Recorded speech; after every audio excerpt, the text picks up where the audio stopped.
श्री दुर्गाय नमः। श्रीमद्देवी भागवत महापुराण तृतीय स्कंद दसम अध्याय। देवी के बीज मंत्र की महिमा के प्रसंग में सत्यव्रत का आख्यान। जन्मेजय बोले, हे द्विश्रेष्ठ, सत्यव्रत नामक ब्राह्मण कौन था? वह किस देश में पैदा हुआ था तथा कैसा था, मुझे बतलाइए। उस ब्राह्मण ने ऐ सब कैसे सुना और फिर स्वयं भी उसे कैसे उच्चारण किया? उच्चारण करते ही उसी क्षण उस ब्राह्मण की कैसी सिद्धि प्राप्त हुई? सर्वत्र विराजमान रहने वाली और सब कुछ जानने वाली ये भवानी उस पर किस प्रकार प्रसन्न हो गई? अब आप यह मनोरम तथा विस्तार पूर्वक मुझसे कहिए। सूत जी बोले, राजा जन्मेजय के यह पूछने पर सत्यवती सूत व्यास जी सरस, पवित्र और परम उदार वचन से कहने लगे। व्यास जी बोले, हे राजन सुनिए, मैं यह पवित्र पौराणिक कथा कह रहा हूँ। हे कुरुनंदन, पूर्व काल में मुनियों के समाज में मैंने यह कथा सुनी थी। हे कुरुश्रेष्ठ, एक बार तीर्थाटन करता हुआ मैं मुनियों द्वारा सेवित पवित्र क्षेत्र नैमिषारण्य में जा पहुँचा। वहाँ सभी मुनियों को प्रणाम करके मैं एक उत्तम आश्रम में ठहर गया। वहाँ ब्रह्मा के पुत्र महाव्रती एवं जीवन मुक्त मुनि निवास कर रहे थे। उस ब्राह्मण समाज में कथा का ही प्रसंग चल रहा था। सभा में उपस्थित महर्षि जमदाग्नि ने सब मुनियों से यह कहा। जमदाग्नि बोले, हे महाभाग तपस्वियों, मेरे मन में यह शंका है कि निश्चय ही इस मुनि समाज में मैं शंका रहित हो जाऊंगा।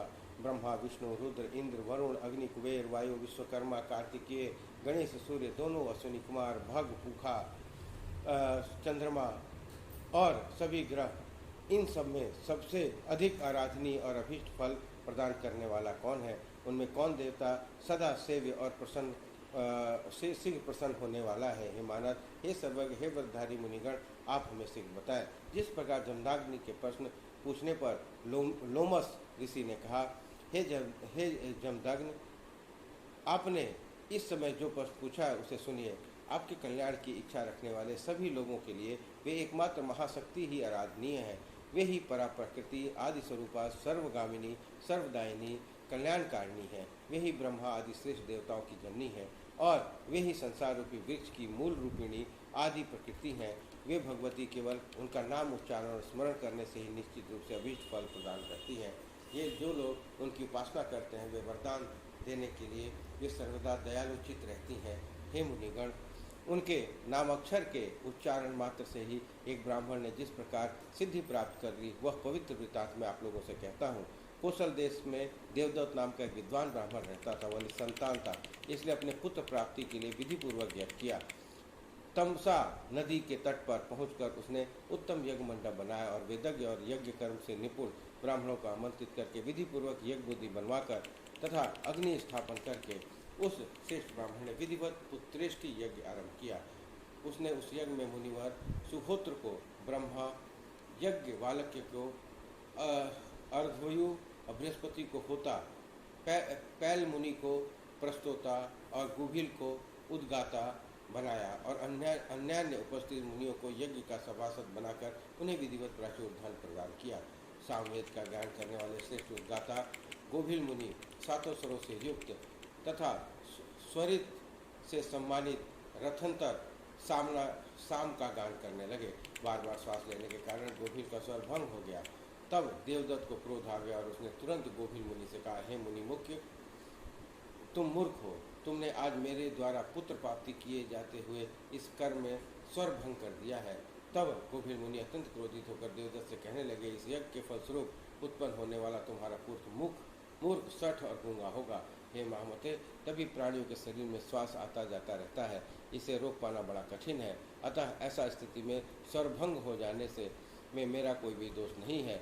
महात्मा गोभिल का यह वचन सुनकर साप से भयभीत देवदत्त ने अत्यंत दुखी होकर उनसे कहा, हे विप्र, आप मुझ निर्दोष पर व्यर्थ ही क्रोध हो रहे हैं। मुनि लोग तो सदा क्रोध रहित और सुखदायक होते हैं।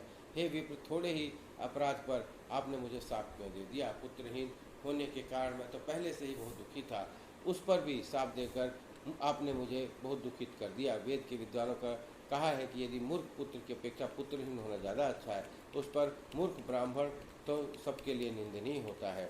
यह पशु और शूद्र के समान सभी कार्यों में अयोग्य माना जाता है। अतः हे विप्र, पर मुख्य पुत्र को लेकर मैं क्या करूँगा? मूर्ख ब्राह्मण शुद्ध तुल्य होता है, इसमें संदेह नहीं है। क्योंकि वह न तो पूजा के योग्य होता है और न दान लेने का पात्र ही होता है। वह सब कार्यों में निग्न होता है। इस देश में रहता हुआ वेद शास्त्र विहीन ब्राह्मण कर देने वाली शूद्र की भांति एक राजा के द्वारा समझा जाता है। फल की इच्छा रखने वाले पुरुष को चाहिए कि देव और पितृकर्मों के अवसर पर वह मूर्ख ब्राह्मण को आसन पर न बैठाए। राजा की वेद विहीन ब्राह्मण को शूद्र के समान समझे और उसे शुभ कार्यों में नियुक्त न करे, बल्कि उसे कृषि के काम में लगा दे। ब्राह्मण के अभाव में कुश के चट से स्वयं श्राद्ध कार्य कर लेना ठीक है, किंतु मूर्ख ब्राह्मणों से कभी भी श्राद्ध कार्य नहीं कराना चाहिए। मूर्ख ब्राह्मणों को भोजन से अधिक अन्न नहीं देना चाहिए, क्योंकि देने वाला व्यक्ति नरक में जाता है और लेने वाला विशेष रूप से नरकगामी होता है। उस राजा के राज्य को धिक्कार है जिसके राज्य में मूर्ख लोग निवास करते हैं और मूर्ख ब्राह्मण को भी दान सम्मान आदि से पूजित होते हैं। साथ ही जहाँ मूर्ख और पंडित के बीच में आसन और पूज्य दान में रंच मात्र भेद नहीं माना जाता, अतः विज्ञ पुरुष को चाहिए कि वह मूर्ख और पंडित की जानकारी अवश्य कर ले। जहाँ दान मान परिग्रह से मूर्ख लोग महान गौरवशाली माने जाते हैं, उस देश में पंडित जन को किसी प्रकार भी रहना नहीं चाहिए। दुर्जन व्यक्तियों की संपत्तियां दुर्जनों के उपकार के लिए होती हैं, वैसे ही अधिक फलों से लदे हुए नीम के वृक्ष का उपभोग केवल कौवे ही करते हैं। वेदज्ञ ब्राह्मण जिनका अन्न खाकर वेद अभ्यास करता है, उसे पूर्वज प्रसन्न होकर स्वर्ग में विहार करते हैं। अतएव वे वेदज्ञों में श्रेष्ठ गोभिल मुने, आपने यह क्या कह दिया? इस संसार में मूर्ख पुत्र का पिता होने का मृत्यु से भी बढ़कर कष्टप्रद होता है। हे महाभाग, अब आप इस शाप से मेरा उद्धार करने की कृपा करें। आप दिनों का उद्धार करने में समर्थ हैं, मैं आपके पैरों में पड़ता हूँ। रमेश बोले। यह कहकर देवदत्त अत्यंत दीन हृदय और असहाय होकर नेत्रों में आंसू भरकर स्तुति करता हुआ मुनि के पैरों पर गिर पड़ा। तब उस दीन हृदय देवदत्त को देखकर गोभिल मुनि को दया आ गई। महात्मा लोग क्षण भर के लिए ही कोप करते हैं, किंतु पापियों का कोप कल्प पर्यंत बना रहता है। जल स्वभावतः शीतल होता है, वही जल अग्नि और धूप के संयोग से गर्म हो जाता है, किंतु पुनः अपने संयोग हटते ही वह पूर्ण शीतल हो जाता है। तब दयालु गोभिल मुनि अत्यंत दुखी देवदत्त से कहा, तुम्हारा पुत्र मूर्ख होकर भी बाद में विद्वान हो जाएगा। इस प्रकार वर पा लेने पर द्विजवर देवदत्त प्रसन्न हो गए। उन्होंने विधिवत पुत्रष्टि यज्ञ समाप्त करके ब्राह्मणों को विदा किया। कुछ समय बाद ही देवदत्त की पतिव्रता और रूपवती भार्या रोहिणी के समान शुभ लक्षणों वाली भार्या जो रोहिणी शुभ लक्षणों वाली थी, उसे यथा समय गर्भाधान किया। देवदत्त ने विधि विधान के साथ गर्भाधान आदि कर्म किए। तत्पश्चात पुंसवंश श्रृंगारकरण तथा सीमोन्नयन संस्कार वेद विधि के साथ संपन्न किए। उस समय अपने यज्ञ के सफल जानकर प्रसन्न मन से उन्होंने बहुत से दान किए। रोहिणी नक्षत्र युग के शुभ दिन में रोहिणी ने पुत्र को जन्म दिया। देवदत्त ने शुभ दिन और मुहूर्त में नवजात शिशु का जातकर्म संस्कार किया और पुत्र दर्शन करके यथा समय उसका नामकरण भी कर दिया। पूर्व बातों को जानने वाले देवदत्त ने अपने पुत्र का नाम उत्तथ्य रखा। 8वें वर्ष में शुभ योग और शुभ दिन में पिता देवदत्त ने अपने पुत्र का विधिवत उपनयन संस्कार संपन्न किया। ब्रह्मचर्य व्रत से स्थित उत्तथ्य को आचार्य वेद पढ़ाने लगे, किंतु वो एक शब्द भी उच्चारण नहीं कर सका। मूर्ख की भांति चुपचाप बैठा रहा। उसके पिता ने उसे अनेक प्रकार से पढ़ाने का प्रयत्न किया, किंतु वह मूर्ख की भांति उसकी प्रवृत्ति नहीं होती थी। वह मूर्ख के समान पड़ा रहता था।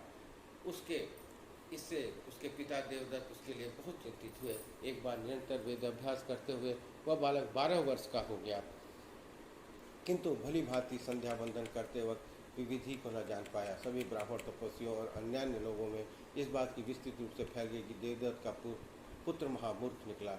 हे मुने, वह जहाँ भी जाता है लोग उसकी हंसी उड़ाते हैं, यहाँ तक कि उसके माता पिता भी उस मूर्ख को कोसते हुए उसकी निंदा किया करते हैं। इस प्रकार जब सभी लोग माता पिता तथा बंधु बांधव की निंदा करने लगे, तब उस ब्राह्मण बालक के मन में वैराग्य उत्पन्न हो गया और वन में चला गया। अंधा और पंगु पुत्र ठीक है, किंतु मूर्ख पुत्र ठीक नहीं है। माता पिता ने ऐसा कहकर वह वन में चला गया।